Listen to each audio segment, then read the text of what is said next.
Les changements climatiques, qu'on le veuille ou non, ont un impact de plus en plus important sur les infrastructures. Avec nos hivers changeants, ayant de plus en plus souvent des périodes de redoux, la composition de la neige est modifiée par la présence d'eau qui en augmente le poids. Cette charge additionnelle ou inhabituelle accumulée sur les toitures faibles ou vieillissantes augmente le danger d'effondrement, car elles ne peuvent pas toutes résister à cette surcharge. Les accumulations de neige ne sont parfois évaluées que visuellement à partir du sol ou à l'aide d'indices peu fiables. Par manque de personnel ou manque de temps, le déneigement des toitures est parfois relégué à plus tard, car jugé peu important, non urgent ou non essentiel pour le moment. Pour se doter d'une meilleure gestion et éviter les risques d'effondrement des bâtiments municipaux, développer un plan de déneigement qui comporte des mesures proportionnelles à la vulnérabilité de chacun des bâtiments. Pour débuter, soyez proactifs et non réactifs. En ce sens, au printemps ou à l'automne, c'est le bon moment pour instaurer dans l'agenda une inspection de vos toitures et voir l'état du revêtement. Cette inspection vous permettra également de nettoyer les gouttières et les descentes pluviales afin d'assurer un bon drainage et éviter que l'eau ne s'accumule sur la toiture. Ce même principe pourrait s'appliquer aussi après des pluies abondantes, un épisode de grêle ou de grand vent qui sont susceptibles d'endommager ou d'arracher les barres d'eau. En procédant aux réparations immédiates, ça aidera à prévenir les infiltrations d'eau dans l'entretoit. On sait que dans les combles des bâtiments ou entretoits, il y a beaucoup de variations de température qui peuvent causer de la condensation. Et si la ventilation est insuffisante ou absente, l'humidité est emprisonnée, ce qui accélère la dégradation des charpentes de bois, causant beaucoup de dommages et de casse-tête.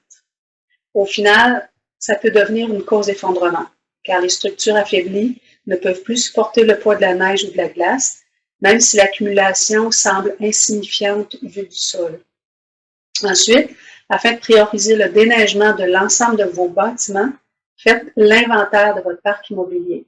C'est la deuxième étape de votre plan qui va vous aider à déterminer quels bâtiments doivent être déneigés en premier en fonction des usages, de la valeur de chacun d'eux et de leur importance stratégique. Portez également une attention aux bâtiments qui ont été modifiés et dont la stabilité et l'intégrité peuvent avoir été affaiblies, par exemple par des retraits de murs intérieurs, des agrandissements à l'aide de rallonges, etc. Suivra ensuite un protocole de déneigement, élaboré, lui, par un ingénieur pour les bâtiments de haute valeur ou à haut risque d'effondrement que vous aurez ciblés. C'est un investissement. Le but, encore une fois, est de prioriser notamment les bâtiments qui accueillent les citoyens et vos employés, ceux qui abritent des équipements de grande valeur, par exemple les garages municipaux et de stationnement de véhicules, et les bâtiments dont les structures sont fragilisées ou pour lesquels vous avez un doute sur leur capacité de charge. Un protocole est très avantageux car il sert à optimiser vos ressources matérielles et humaines. Vous pourriez donner, par exemple, un contrat de déneigement de vos bâtiments de haute valeur à une entreprise externe à l'aide d'une entente contractuelle.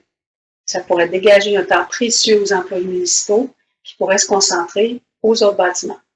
En terminant, afin de ne pas vous laisser surprendre par Dame Nature qui s'invite de plus en plus souvent avec des précipitations de divers types en fréquence et en intensité, la MNQ participera à votre plan en continuant de veiller avec vous. En effet, à l'aide d'ententes avec une firme météorologique qui suivra les prévisions de précipitations en temps réel et avec une firme d'ingénieurs qui a fait les calculs de charges par région, nous enverrons une alerte météo aux membres dont les bâtiments sont les plus à risque afin de les aviser qu'il est temps de déneiger.